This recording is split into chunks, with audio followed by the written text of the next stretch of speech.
Para entender lo que nos llevó a la disciplina de la psicología comparada, debemos entender el contexto de los acontecimientos y las ideas que venían delineando lo que posteriormente serían los descubrimientos de Charles Darwin. Entre aquellos filósofos que ya intuían la idea de la evolución, la veríamos desde Lucrecio hasta Anaximandro. En el romanticismo, que nació a causa de la enorme fuerza que tomó el materialismo en las ciencias naturales, como contexto general del debate filosófico estaban los dos bandos, el idealismo y el materialismo.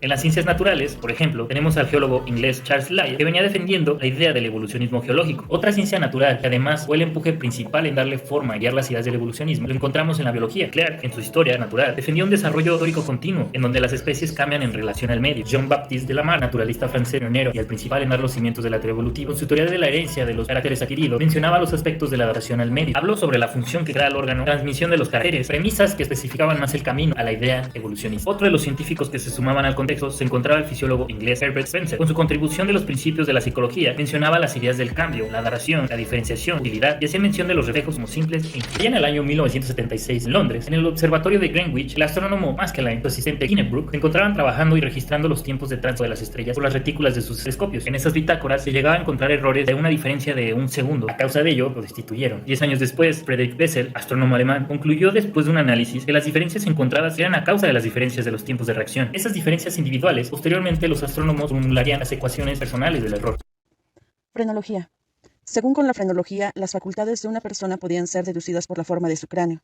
En 1810, Gall y Spurzheim empiezan a publicar el primer gran tratado de frenología titulado Anatomía y Fisiología del Sistema Nervioso en general y del cerebro en particular, con observaciones sobre la posibilidad de reconocer disposiciones intelectuales y morales del hombre y de los animales por la configuración de sus cabezas. Un ejemplo es, las personas que tienen frente amplia son las más inteligentes, o los que tienen ojos prominentes son los que tienen mejor memoria. En 1815, Pasteur inventa el término frenología. Este tema tuvo mucho éxito en la década de 1820 y actualmente ha dejado de tener importancia.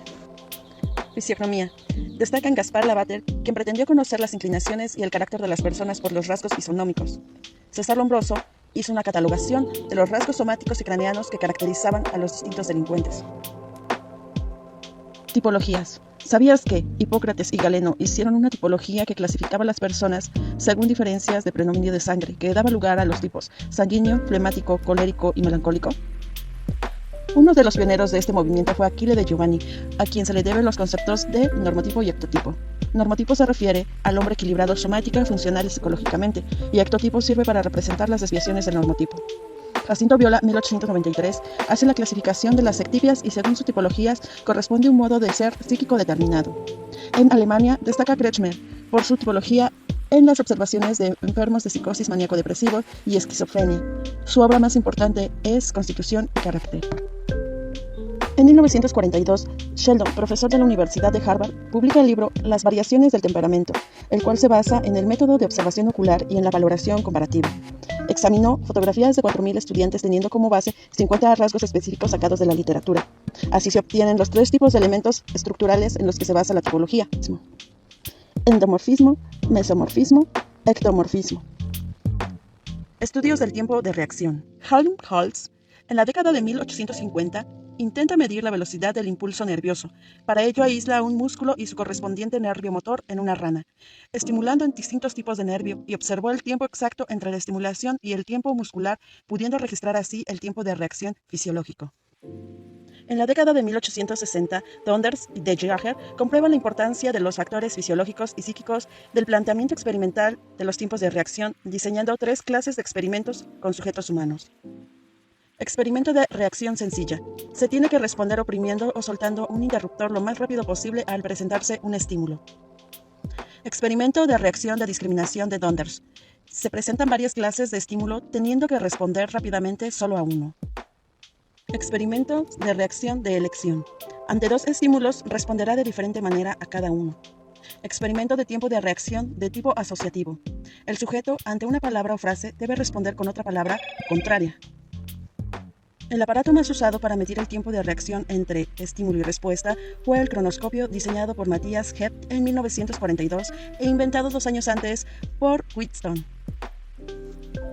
En los laboratorios de Leipzig y en los primeros de América, sirven estos experimentos de reacción para estudiar procesos mediadores entre estímulo y respuesta, como sentido estimulado, intensidad de estimulación, presentación del estímulo, castigo, drogas, té, café, alcohol, etc.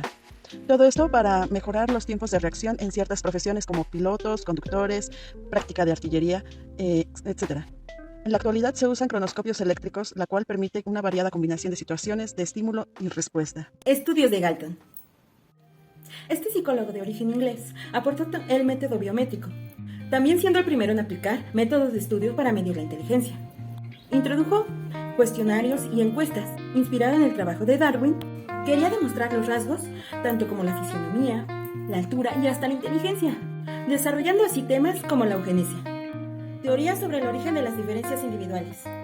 Si bien los individuos se exponen a medios a partir de sus intereses personales, estas teorías se centran en la psicología de las personas, quitando que sean una masa homogénea, ya que cada individuo tiene características únicas, tanto en personalidad como en conducta.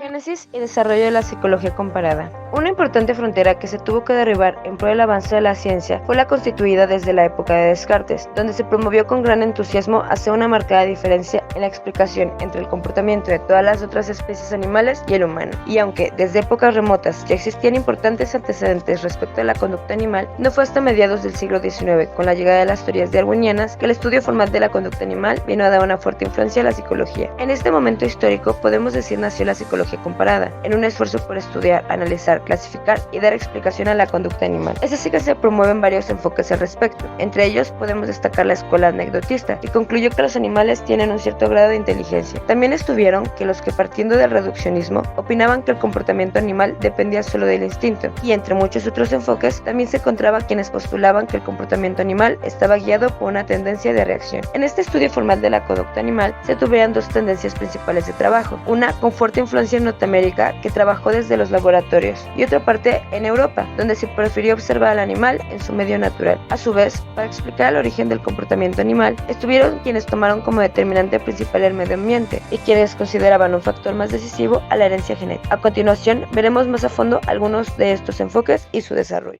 Se basa en la ley de parsimonia, la cual es el comienzo del punto de vista objetivo o reduccionista para las investigaciones en este campo de la psicología.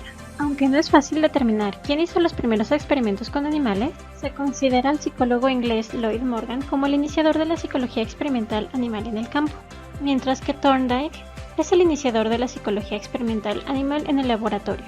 Mahler fue el primero en usar a la rata como animal experimental y el primero en construir un laboratorio con una maqueta laberinto para sus experimentos. La palabra etología es usada en Francia desde el siglo XVIII como parte de la zoología, pero en el siglo XX, gracias a Konrad Lorenz, se convierte en ciencia independiente separándose de la zoología.